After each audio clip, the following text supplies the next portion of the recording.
COVID-19 health discussion. We thank you for your patience. We welcome all the listeners of DBS Radio, Kyrie FM, and of course, joining us today, Q95 and Vibes Radio. And even in times of crisis and disaster, everyone is still very concerned about their bottom line. Everyone is still concerned about their wallet, and that's why we have our guests this morning. We have with us the financial secretary, who is Ms. Rosamond Edwards. We also have with us the man who probably knows more of the rules and regulations governing our island than anybody else, the cabinet secretary, Ambassador Steve Farrell. I want to say a special good morning to both of you. Good morning. Good morning. Good morning. And like I said before, the bottom line for businesses, for individuals, especially for those working in the public service, that's always of grave concern. And Ambassador Farrell, let's begin with you this morning. Our public officers, including all of those on the front lines, they are very vital. They are a very vital resource to battling this pandemic. And although they are here to serve the public, we also have to be concerned about their safety. And we also have to be concerned about any issues that they may have concerning their working hours or concerning whatever guidelines are in place for them. Give us a little enlightenment on that. Okay, let me just start by greeting all members of the general public who are listening and public officers wherever they may be at this time. Obviously, some will be on the front lines, some are at the offices, and others would be at home as directed. And following the directives of the Prime Minister, I do hope, as strictly as possible. We are actually here as a follow-up to the briefing Honorable Prime Minister had on Wednesday when he announced that the Financial Secretary and myself would have been online to discuss the details of the public service guidelines and provision of services to the public, and the Financial Secretary obviously on the tax matters and other issues raised at the press briefing, along with some observations and matters relating to private sector relations. So I'd like again to just thank every public officer who is on the front line, especially those on the front line, and those who are assisting directly or indirectly with the country's fight against the COVID virus. I would like to probably just highlight a few directives and guidelines echoed by the Prime Minister, and this time to give some clarification, especially to the some details on the definition of working at home for the next 14 days, and a number of people called on some explanation for the underlying health conditions, and I think I had a few concerns raised by employees of state-owned enterprises. So I'd like to start probably by reaffirming the guidelines that for the next 14 days, which commenced on March 26th, and I think would end on April 8th, based on the announcement of the Honourable Prime Minister, that all public officers are expected to work from home, except for all critical services such as the police, fire, and ambulance, healthcare workers, and those who are directed to report to ensure that critical public services are provided as needed. I need to clarify that because a number of public officers are calling to get an understanding of what that means. So this is the official interpretation of the 14-day at home. So we are working at home for 14 days, and those exceptions are for the critical services, the essential services, and for those people who will be directed. So the permanent secretary will direct who they want to be at work. And I need to clarify that. We also had a lot of issues raised on the issue of unhealthy, underlying health conditions.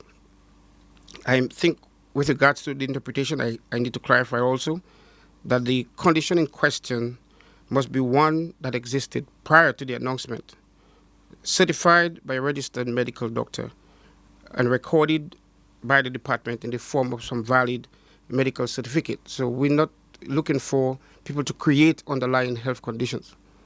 It is a condition that I think should be known to the department most likely, or pre-existing, kind of prior to the announcement made by the Honorable Prime Minister. I hope that clarifies the number of requests I've had to clarify this matter. So people can't call in now or beyond the 14 days and claim an underlying health condition. I also wanted to clear a few people who called from statutory corporations, state-owned enterprises. I just wish to remind them that although the guidelines of the Honorable Prime Minister for the entire island, the interpretation of it, as I'm giving now for public officers, would have to come from the management of those enterprises. So they should check with management, the board of directors, or the executive officers to give them further interpretation. I wish to also alert permanent secretaries and all those officers who are supposed to be coming at home that it's very important that they observe the protocols and guidelines that we give in response to for staff in response to the virus, and that that permanent secretary should ensure that those persons are coming to work via a safe mode of transportation, and that they observe the guidelines. If there's any critical issue, I think arrangements will have to be made to get them to the office. We have to ensure that they do the physical distancing and safe hygiene. If that is a problem, then we have to make sure that we get them to work in a rather safe condition. One appeal I would make to public officers, though, is that we have an added responsibility as employees of the state. We are scattered strategically all over the country. Many of us are field officers who interact as a matter of course with several members of the community, including especially people like the district development officers and welfare officers. I'm really appealing that we join forces and ensure that people use the contact information that they have to ensure that nationally we observe the guidelines and to ensure that people stay home and that people practice safe hygiene and that people are not encouraged to play dominoes. I notice people are still playing dominoes outside. I notice that some people are still having their usual drinks and in close proximity, even after the announcement of the Honorable Prime Minister. I think we are effectively and strategically placed as public officers all over the island to do a little more and add it to our responsibilities and to take that state responsibility to ensure that our communities remain safe. The next 14 days are crucial. I think it would be beneficial if everybody takes it seriously. If we can discipline ourselves within the next 14 days, I think the national response would have been advanced to a degree that people can feel safe much sooner than we expect.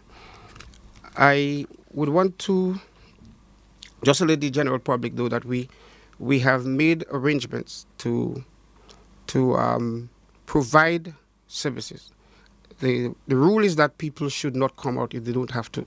But for the critical services and the urgent one, I mean outside health, we have, well,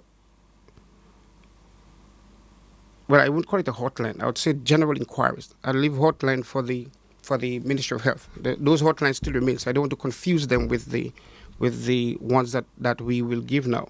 But we have general inquiries. I will give the numbers probably towards the end of the program, and we have one email address and 2 telephones.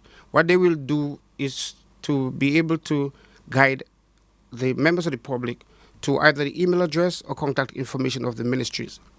Obviously, those who are already clients would have had the ministry's email address, and I just want to advise that all of those would still be in operations, even if the specific officers are at home, and therefore we will be in a position to respond to queries and issues raised on those hotlines, on those general inquiry numbers. I don't want to call them. So for our email address really is a connect to government address. So we want to make sure that people make the distinction between this contact and the hotmail. The hotmail for health remains the hotmail for health, a hotline for health, and therefore we encourage people who have issues for COVID to stick to the established hotlines. Those we are giving now are for those people who may have urgent inquiries as it relates to to government services.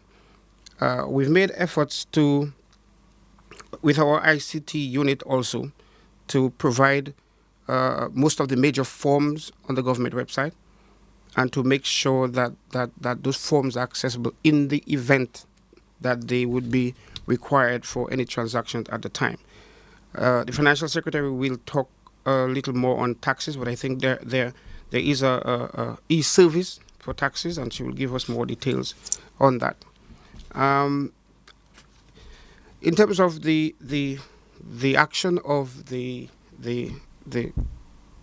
public officers, I would like to thank those who are now serving on subcommittees. As Prime Minister addressed the nation on Thursday, he mentioned that, or Minister of Health mentioned that Cabinet has a number of subcommittees. I think so does the permanent secretaries and a number of senior public officers to address the quarantine issues, the hospital issues, the supplies issues. So I would like to probably give a little more information on that as the program continues. I will now let the financial secretary do her bit on the. All right. Thank you so much to Ambassador Farrell. Now, the financial secretary, as mentioned, is with us. It's flu season, it's COVID-19 season, but it's also tax season. And, a lot of people are wondering, with the deadline looming, what advice do you have for the general public about that? Okay, good morning, all. Of course, the preference would be that by now most people would have filed their taxes. The filing begins on the 1st of January, and for the 1st of March is only the deadline. However, we are pleased that we have been able to make arrangements for those who have not yet filed to do so. Fortunately, at the Inland Revenue, for a while now, we've had an e-filing system accompanied by an e-payment system. So taxpayers who are registered on those systems are able to file at any time. And we encourage people to do so. Because there are some people, although they are registered, still choose to file manually. We want to encourage them to file online, and where taxes are due, to pay using the e-payment system. For those who are not yet registered, we have published about 4 mobile phone numbers. You would have seen a WhatsApp message going around, and I will repeat some of those numbers, where people and taxpayers can call, and an officer will respond and give guidance as to how they can register for e-filing and e-payments. So those who are not yet registered, we will accommodate for e-filing and e-payment. Outside of that, we will accept appointments, and the same numbers may be used to call the office, and the taxpayer would be directed to a time that would be convenient or suitable for them to be seen by someone at the Inland Revenue. We have to bear in mind that the social distancing requires there be distance between and among all peoples. So if the staff is reduced, then we do not have all of the staff to provide all of the services in the same way. And at the same time, we can't say let's do reduced hours, because then it creates a build-up of people. And so we prefer that people who definitely or absolutely must come into the department, that they do so by appointment, so we manage the number of people at any one time. But this is a last case scenario. The preference is for those who have already registered to use the e-filing and e-payment system, and those who have not registered to take up the opportunity to do so. The numbers as they exist now are 285-6849, 285-6852, 285-6896, 285-6899. Now, all personal income tax and corporate income tax payers with fiscal periods that would have ended in December would be well aware that they would be due to file by the 31st of March 2020. A late filing penalty fee is applied for those who would normally apply or file late. Because of the current circumstances, bearing in mind there may be some technological issues, etc., etc., the late filing fee would be waived for a period of 2 months. It doesn't mean that you should not attempt to file on time. We have to bear in mind that the operations of government must continue, and if we delay, then obviously it affects other things within the government framework. So we encourage as much as possible that people keep to the timelines and the deadlines. However, knowing what the circumstances are, we will allow for the late filing penalty fee not to be applied for a period of 2 months. For taxpayers of the value-added tax, you are required to file every month by the 20th of the month. So today is the 27th of March, and so we would have expected that all taxpayers should have filed by the 20th of March. The Value Added Tax Act does allow the Comptroller of Customs of Inland Revenue to grant an extension. That extension will be considered on a month-by-month basis, but only for the period beginning 20th of April. So if you have not filed for the period ending 20th of March, you would be subject to all the penalties and everything else. You won't receive an extension because at that date, there were no circumstances that prevented you from filing. However, if come the 20th of April, we continue to be in the current situation where we have to refrain from full operations, an extension will be considered for those taxpayers who apply. And they would have to do so by submitting the request online to the IRD email address, which is ird@dominica.gov.dm. I will say here all of the telephone numbers as well as all of the email addresses are also contained on the Inland Revenue website and on the Government of Dominica website.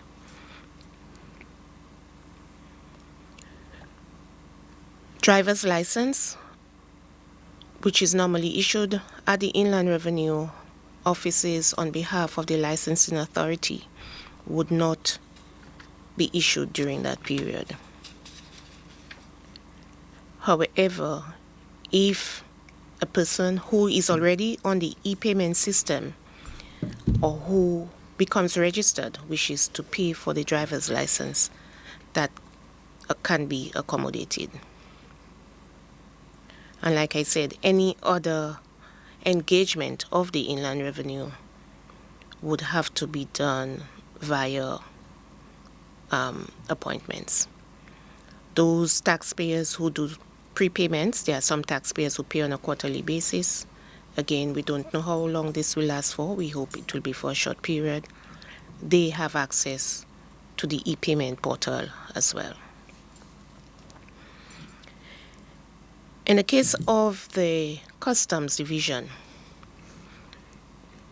it is the intention that the receipt of cargo continues.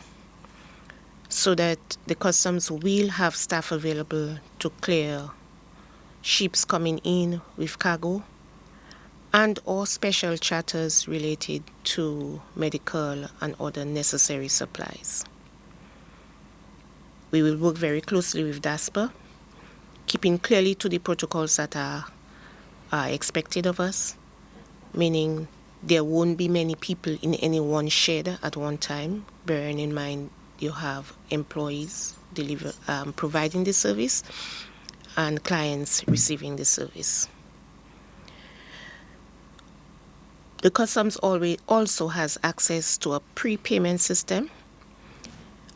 We have made that facility available to most of the commercial importers who qualify. In recent days, we have reviewed the list and offered to more of those, again, to facilitate trade. There is also a coloring system for importers based on their level of compliance. And in the last couple of days, we've moved some from the yellow lane, which is somewhere in the middle of red and green. Red meaning non-compliance, green meaning greater compliance. And these are standard colors utilized in the custom system. And they were moved again to facilitate trade. It means that there is less scrutiny of the goods coming in, and so that the delivery and the interaction that is required is substantially reduced. That then gives some security to the fact that, and the confirmation that we've had from the private sector, that there should really be no shortages.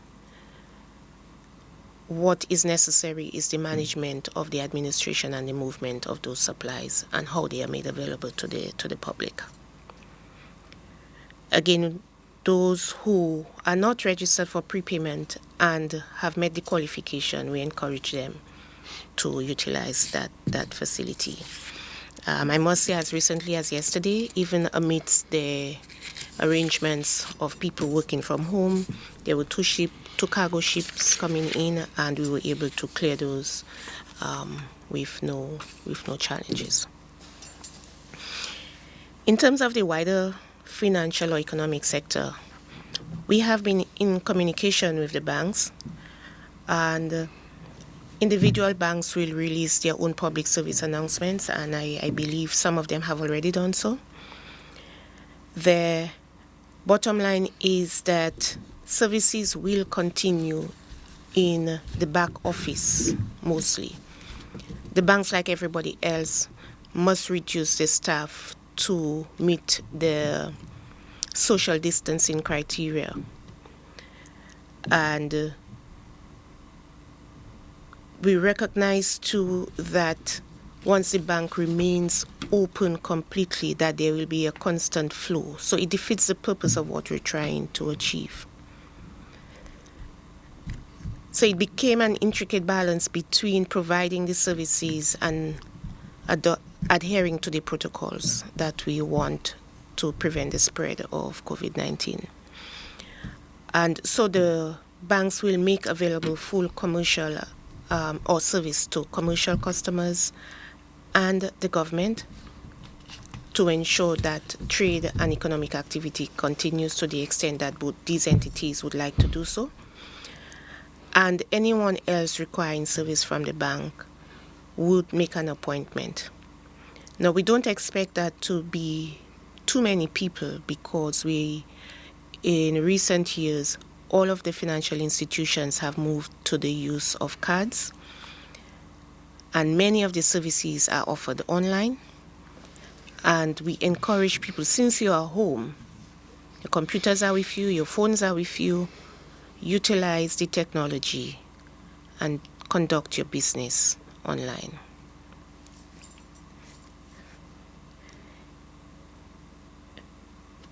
By and large, the institutions will remain open between 8 and 1, but conducting the business in the way that I have just explained. In respect to the commercial retail sector, again, individual institutions will package their services, and we've seen a number of them coming up with innovative ways to do so. Government wants to ensure that food is always available, medication is always available. And to the extent that government can facilitate, government will do so. And we have the word of the Dominican Association of Industry and Commerce that the retail sector will continue to provide service as long as it is possible and safe to do so, knowing full well we will be restricted by the number of people who can enter any of the buildings at any time, that some may regulate the number of people in the queues at any time, and the general public is asked to help. If the queue is too long, then it might make sense to come at another time rather than too many of us being in the queue. So we need the support of the private sector. We know it's also month-end, and most utilities are due. Many people may not have had the time to pay their bills.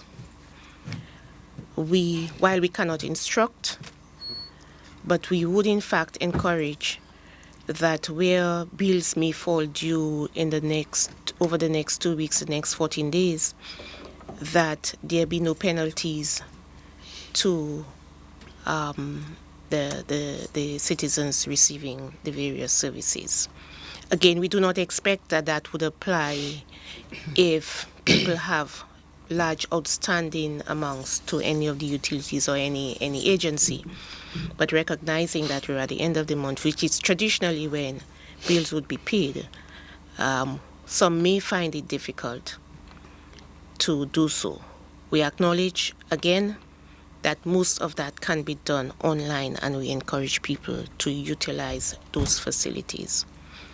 And the various PSAs have indicated how that can be done. It's in the public domain, the information is in the public domain. We encourage people to make use of those services. But at the same time, we recognize that not everyone may yet be on the service, and we ask for some forbearance over the next 2 weeks. So fundamentally, what we're trying to do is to balance between the business continuity, continuing to provide public services, while ensuring that we do everything to prevent the spread of the disease. People must be out of circulation as much as possible. And we really hope that the population will understand the whole merit of staying indoors, staying out of circulation, and still living a fairly reasonable life because the services are provided otherwise. Yes. Now, for FS, I want to particularly commend you and your team, because this is a mammoth task that you have to, collaborate and partner with so many sectors to ensure that while services are still being provided, that the health and well-being of the general public is still taken into consideration. So I want to commend you. I want to commend all of those partners in both the public and private sector who have so willingly adhered to the advice that's been given. We see those lines everywhere outside of the pharmacy, the supermarkets, and it's there's a learning curve.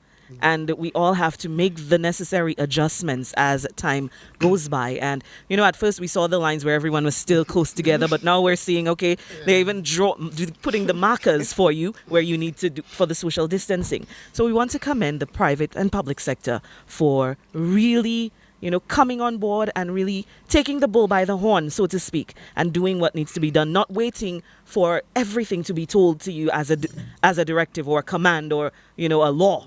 but they recognize the importance, and they recognize that it's also their responsibility to protect their employees and the general public. So kudos to you and your staff, FS, and of course CAPSEC. Of course, the phone lines will be open very shortly for a few questions. Just a reminder of the numbers that you can call, and we want to again thank all our media partners for accommodating us every Monday, Wednesday, and Friday.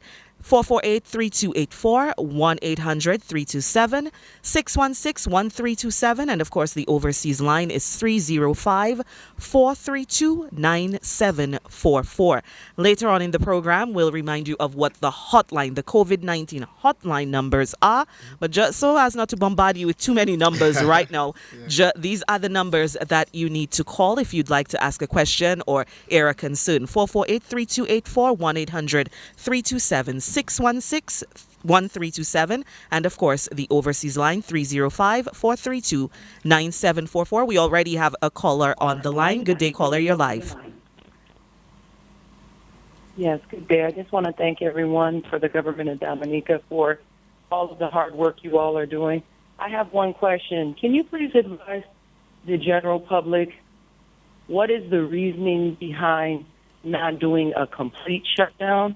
And this is based on the information that we're getting out of Italy and other communities, whereas they're saying that the way to actually curb this spread is to actually stop the movement of the people. So I'm just curious what that is. Thank you. I think the Prime Minister on Wednesday best explained the strategic approach that government is adopting. And I recall he first said we are driven by the Dominican situation, supported by the views and advice of experts.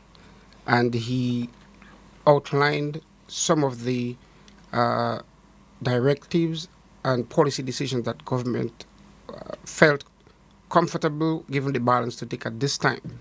And he also assured that if there are more actions to be taken, that they would be taken, and that he had proceeded to advise the Attorney General to begin to prepare the legislative preparation, really, for in the event that we needed to have greater enforcement.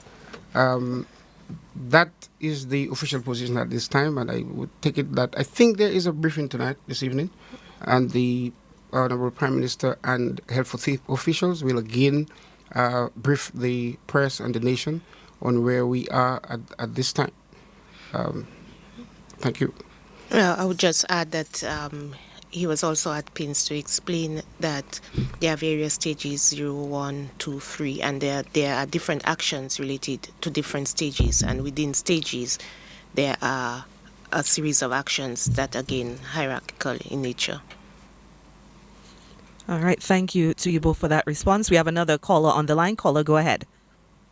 Yes, good morning. I'd like to ask a question. Go right ahead. As an essential worker nurse that has an underlying condition that is non-diabetic, uncontrolled diabetes, what do you say to that person? Well, the policy takes care of everyone who has an underlying condition. I mean, you discuss with, first of all, that matter should be raised with the management of the Ministry of Health. And remember that the Prime Minister really advised that people with those conditions should be at home. However, what I try to do this morning is to clarify what I think is the criteria for an underlying health condition. So therefore, if you have such a condition, you could just follow the simple guidelines and consult your management. And I don't see why you should be treated any differently from any other public officer. All right. Thank you so much, caller, for that. I hope that clarifies. You want to say something in addition to that, CAPSEC? Go ahead. No. Okay. All right. Well, we have another caller on the line. Caller, go right ahead. Yes, good morning. Very good program. Is there any regulations closing the banks at this time, or every bank will take its own decision in terms of, doing their own arrangement? Give us an update. Some persons are asking me if the bank is open now. The banks are governed under the Banking Act, And there is an arrangement between the bank and the central bank in terms of how bank closures are managed. As we speak, certain aspects of that arrangement were addressed by the governor of the central bank, where banks would make in the individual jurisdictions the best arrangements for the jurisdiction. So in the case of Dominica, the banks in general have taken the position that they will continue to provide services, but each institution would determine how those services are provided, and each institution would air or make public the specific way in which the services are provided. So I can refer to the National Bank, which has already indicated that it will deal with the government and commercial sector. Everybody else needs to make an appointment, and they provided the telephone numbers as well as the email addresses where and how the bank could be conducted. So it's maybe different for First Caribbean, it may be different for the National Credit Union, it may be different for the Royal Bank or the Central Cooperative Credit Union. So all of the financial institutions will indicate how best, but there are just two fundamental points that are common to both. They will continue to provide services. So some may provide only online services, and they must maintain the protocols relating to social distancing and sanitization that is required at this time. All right, thank you so much to the FS for that clarification. Again, something that we've always emphasized is responsibility and accountability. And, you know, each institution has to take it upon us. They should have already formulated and implemented some type of plan, some type of strategy to protect the public health. So we want to really stress on that if you as an institution have not done so, please do so. And if you have concerns, questions about the time that your bank is open or what services are still available, I'm sure there are employees still at the bank. You may call your institution directly, find out what their hours of operation are right now. If their ATMs are still functioning, what is their course of action? If you want very specific details about that. We have another caller on the line. Caller, good day. Caller, go ahead. All right, it appears we have lost that caller. The numbers again, 448-3284, 1-800-327-616-1327, and of course the overseas line. Another caller. Caller, good day. Hi, good day. Pleasant good evening. Well, good morning. Good morning. I represent the farming community, and I would just like to hear from the government what plans are in place as it relates to our farmers and in terms of the continued availability of, food, in terms of food security for everyone as it relates to decontamination and delivery mechanisms to get that food successfully from the farmer to the consumer without possible contamination. So if we could get some information concerning that, that would be great. Thanks. Okay. Okay. The Ministry of Agriculture, I think, had the similar directives, and you are fortunate in that you have a network of field and district persons who should be contacting you soon enough with details. Food security remains a concern, and I think the ministry would have to work on the specific details with the farmers concerned. We have the issue. They will also handle the issue of making local produce available locally, and whatever conditions there are for exports. So I'm hoping that they should be in touch with you sooner than you think on those matters. And you are fortunate in that you have direct service from our extension officers, who I hope will be contacting you soon enough on the specifics of that arrangement. What I will add is that most, if not all, farmers would be aware of the project being implemented by the Ministry of Agriculture, which was activated after Hurricane Maria. the effort is to accelerate the emergency component of that project so that we can move into and increase the amount of short-term crops which are produced. And so even out of this week's work with the Ministry of Agriculture, where they signed contracts with a number of farmers and what they did last week, this is all part of the effort because we had to now accelerate some of those components to ensure that the assistance reaches the hands of the farmers so that they can go into full production. So the plan is already being effected, and in terms of the standards and the sanitization and all of that, as Capsec indicated, that the outreach program with the extension officers will address. And we have another caller on the line. Caller, good day. Good morning. Yes, caller. Seeing that this is a unique opportunity to get directly in touch with government, I'd like to use this opportunity with your permission to raise an issue that has been raised with me recently regarding the entrance of people via the backdoor route and the possibility that we may get persons coming in who are possibly infected from Guadeloupe and Martinique and not have any knowledge of them.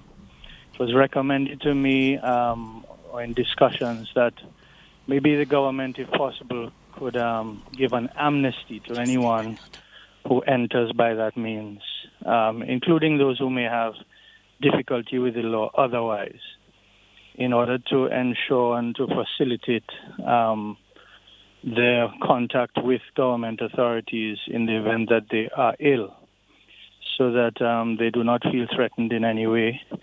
If they were to approach the authorities and say, look, yes, I did return via the backdoor means, but I am not well, and I'd like to just get checked and get assistance. So I just thought I would use this opportunity to raise it so that you all can think about that consideration and maybe raise it with your higher authorities, because it is urgent at this time for us to find ways to ensure that we don't have people entering and ill and afraid to approach the relevant authorities.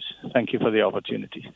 Thank you for this issue. We note it. It's a very sensitive and important issue. I think the Ministry of Justice is also considering that in collaboration with the Ministry of Health. So we'll note it and ensure that we pass it on to the relevant focal points. All right. Thank you so much for that, caller. Again, just to stress that, it's not our goal to let anyone feel like they can't come to the Ministry of Health for assistance for whatever reason, whether they come back or they're here already. We want to stress that. We want to stress that the health of the entire public is our mandate. So even if you are here already, we encourage you to contact your nurse, your district nurse, give them a call if you're not feeling well. That is our mandate. It's to protect you, to ensure that you are well. So do not feel that intimidated or threatened if you're here already and you need to contact the ministry. You need to contact your nurse. You need to contact your doctor. Please, we urge you, feel free to do so. All right, we will take another caller. Caller, you're live. Go ahead. Hi. Go ahead, caller. I have a question. Can I go ahead? Yes, caller, go ahead. I am talking about public transportation. The buses. Are the bus drivers mandated to carry 10 persons or 16 persons? As much as they're talking about social distances, what about the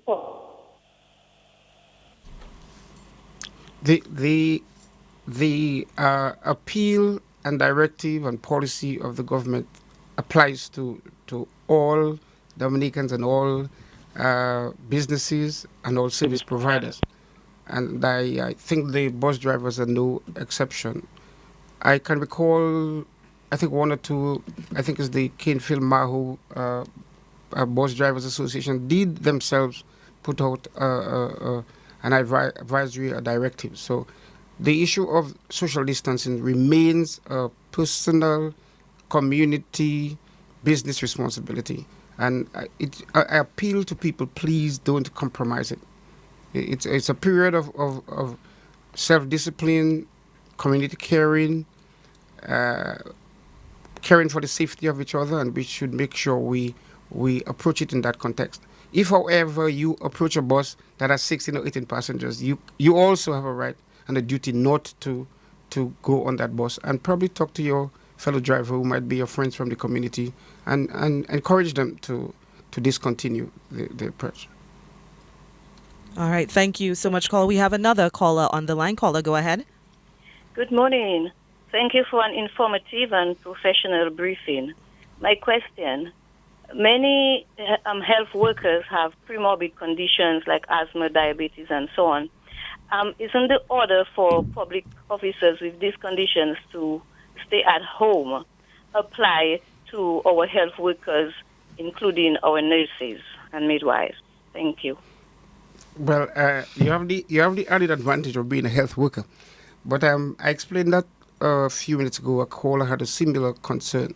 Again, if it's a health matter, the ministry must observe it and take the necessary actions. The risk is to Dominicans and anybody who has an underlying condition. All I said before is that it should be something that is certified and brought to the attention of the authority, and preferably in existence before the COVID announcement. Those are the safe guidelines. But I take it a person who is in the health service would even be better able to make those determinations. All right. Thank you so much for that, caller. We have a caller on the overseas line. Caller, good day. Hi, good day. Thank you for such an interesting forum. I just want to make my contribution and ask a question, please, if I could go ahead. We just want to ask at this time, are the ministries in, the quarantine period currently is for 2 weeks until April 8th, but supposing that it's extended to maybe 1 month, 2 months, 3 months, depending on the situation in Dominica, are the ministries discussing or already discussing or putting plans in place for various persons in the economy? For example, if people have gotten laid off from jobs, etc. That's my question. Okay. Coincidentally, the Prime Minister did address that matter, though briefly, by saying that an assessment will be made when necessary, and other economic and social impacts will be considered as they come up. So yes, and we too are considering, from the public service management point of view, the what ifs, and we'll also give the specific directive if and when that arises. But let us hope that people remain safe and stick to the policy now and the appeal of government now, and that we can be in a much better position after those 14 days. That would be my advice and my appeal. All right. Thank you so much. We have another caller on the line. Caller, good day. Caller, go ahead, please. That's CBS here? Yes, it is. Go ahead, caller. Okay. I hear bus driver said always that he going and raise up the price from Granby to also from $7 to $7.50. I want to hear an answer about that, please. Thank you. Thank you so much. Okay. I think we have regulations and stuff for approving the bus fares in Dominica. I can assure you, when and if that's necessary, you'll get a formal announcement from the government authorities. All right. So are we saying that an individual bus drivers are not allowed to raise the prices? They're not. Okay. They're not. So, caller, I hope that clarifies your question. And we have another caller on the line. Caller, good day.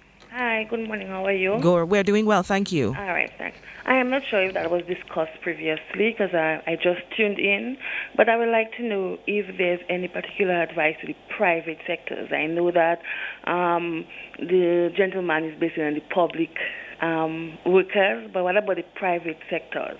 I would like to know what are the plans, and should the private sector keep the workers home as well? What are the plans going forward? Thank you.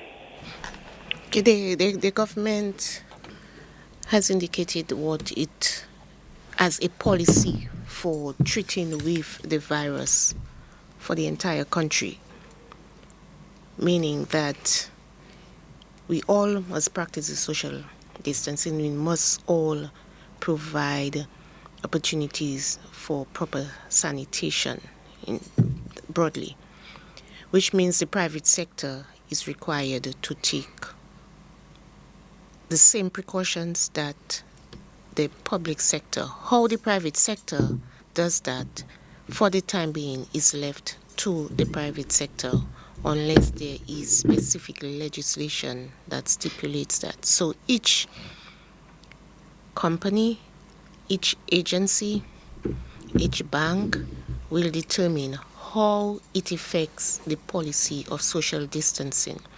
Now, clearly, if social distancing is trying to have people away from each other, then in a building with too many people, you're not going to achieve that, and therefore they are likely to adopt a policy to have fewer people in the building at a time. How they do that is left to the individual institution, the individual agency.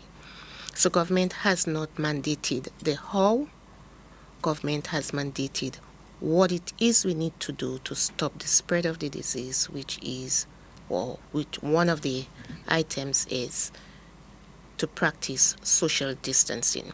So it applies to the private sector, it applies to the church, it applies to government, it applies to sporting agencies, and we can go on. All right, thank you so much. Let's take, as you may have noticed, we're running out of time very quickly. So let's take our final caller for today's program. Caller, go ahead. Hello, good afternoon. Hi, go ahead, caller. Thanks for calling in. Thank you. Thank you for the discussion. The question I had was concerning the tourism industry. As we know, borders have been locked down and travel has been limited to basically essential personnel. As we race closer down to 0% occupancy, I understand the need for the payment of taxes, but in this uncertain future, we're not too sure exactly how we have to come back and reevaluate. So my question is there anything that's put in place or will be put in place for the tourism sector as they are a special case? Soon they will be having the dry period for the summer, and it will reopen again in October. But they're going to be significantly hampered. I'm trying to find out, is there anything in place for the industry? Thank you. Okay, so let me first start by saying the two major taxes that are at play here are income taxes and the value-added tax. Income taxes, there are thresholds below which you won't pay tax. And corporate income tax, which would apply to tourism or any other business, you only pay tax if there is a profit. So if you have no business and you make no profits, then there's no tax due. But you must still file. More broadly, I would say that any event which occurs in a country, in an economy, has to be assessed. So there's a lot of it in the news, but what you hear on the news is just a tip of the back office operations and discussions which take place. The same applies to Dominica. An event of this nature has to be assessed comprehensively, analyzing the impacts, understanding the implications of not taking action or of any action that is taken. That's what happens in the background. What you see at the end is the policy decision that is made. And I refer again to the statement of the Prime Minister, which is sufficient, more than sufficient at this time, to confirm that the government continues to pay close attention to the situation. And if and when it is appropriate, announcements will be made. But the fact is there are things that must be done. There's information that must be available. And the priority of what needs to be done will also have to be determined. Thank you so much for that. And I want to thank both of my guests this morning for taking a little bit out of their day to come in and have these very essential, very vital discussions with the general public. Financial Secretary Rosamond Edwards and, of course, the Cabinet Secretary, Ambassador Steve Farrell. Thank you so much for your time. And like the Ambassador mentioned earlier, there's email, there's telephone that you may still contact the different ministries. And if you have questions that you'd like answered, if you'd like some direction as to what to do next, as far as the services are concerned, you may certainly reach out and call those numbers. You heard the Financial Secretary give the numbers as well for the Inland Revenue and so forth, that you may contact them if you have questions about your filing or your financial situation, what you need to do. Feel free to contact them. Someone will respond to you and give you some directive. We want to also stress, as they've been doing, the importance of the social distancing. We can't say that enough. The importance of social distancing and those who are in quarantine. So whether it's self-quarantine, if that's what you are doing right now, we want to stress the importance of that. We want to stress that it's your responsibility, to protect those around you. So if you have been advised to self-quarantine, even if your 14 days are not up, stay home. I have a 3-year-old niece and she has this little song. She says, quarantine, stay at home, quarantine. If you need to say that to remind yourself, then do so. She's 3. So if she can understand this at that point, because she's heard it so many times, I believe that we all can grasp this message. If you have been instructed, please just follow the advice of the experts. Follow the directives that's been given. Follow the instructions. Stay at home. You may save a life doing that. The life of someone you love, because if you're asked to quarantine and you have an 18-year-old grandmother living in the yard or next door and you don't adhere to these rules and regulations, you're putting her at risk, so, and it's for yourself. I don't want a nurse to come checking on you at your house to see how you're doing and you're not home. You're putting yourself at a disadvantage. You're doing yourself a grave disservice. Again, the quarantine and social distancing, we're encouraging. I don't think we can say it any other way. You're too close to somebody, just take 3 steps back. If somebody is too close to you, say, sir, ma'am, I'd appreciate if you give me a little more space. If someone wants to get offended, that's them. You have to protect yourself. And I would love to think that we're all grown enough that we won't get offended by that. But just say, please take a couple steps back. We can I can still hear you. You can still hear me, but we have to protect ourselves and protect each other. A reminder of the hotlines very quickly. If you have an issue or concern as far as COVID-19 is concerned, we ask that you call the hotline 448-2151, 448-2153, 448-2156. You may call 611-4325 or 1-800-219, the hotline numbers that you can call, and we will direct you. It's operational 24/7. People are manning those phones 24/7. You can call in if you're not feeling well and you're not sure what it is that's happening. Call us. We'll give you some advice. All right. So again, thank you to our callers. Thank you to the listeners of DBS Radio, Kyrie FM, Q95, and Vibes Radio. Thank you again to our panelists. We'll be back with you on Monday at 11 for another edition of this COVID-19 health discussion. Have a great day, everybody.